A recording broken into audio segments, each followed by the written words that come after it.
hindi ako naniniwala sa sana maulit muli. Kasi tapos na yun eh. You've been through that journey and you have to move forward para maka-learn ka pa ng more lessons, maka-experience ka pa ng ipaparamdam ng Diyos na kind of life that you will have. Huwag ka nang bumalik, diretso ka na lang. Matapos ang tagumpay ng kanyang pelikulang Bakit Hindi Ka Crush ng Crush Mo, nagbabalik sa telebisyon si Kim Chiu sa Once Upon a Time, My Fairy Kasambahay. Marami rin ang nakapansin sa tila magandang aura ng aktres.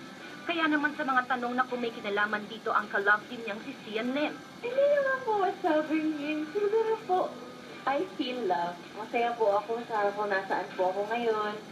And siguro din po nagre-reflect yun. Wala na pong problema na kung ano mang bagay. Madaming mabibigat na pinagdaanan si Kim sa kanyang personal na buhay kamakailan lang. Kaya naman kanyang ibinahagi ang lahat ng kanyang natutunan mula sa mga karanasang ito. Everything happens for a reason yun. Saka parang live crazy kasi hindi mo alam bukas makalawa. Wala na. Ang live life to the full. Gawin mo na yung mga gusto mong gawin. Oy, teka muna, tinatanong ko rito, si Sian at si Kim na ba? Totoo ba yun? Wala Basta basta, at saka ay May mga ganyang factor eh. special sila sa isa't isa. Exclusivity. Pero alam na ba may Korean name si Kim Chiu? Ano? Kimchi. Pero magaling ka sa OTG, ha? At least naman magaling ka sa OTG. Thank you, ah. Sa Pilipino name din yan. Kimchay. Pilit din, ah. Okay, go, go, go. Hindi, kung si Kim at si Sian ay exclusively dating, Parang, di ba, parang magkaroon na ganyan, di ba?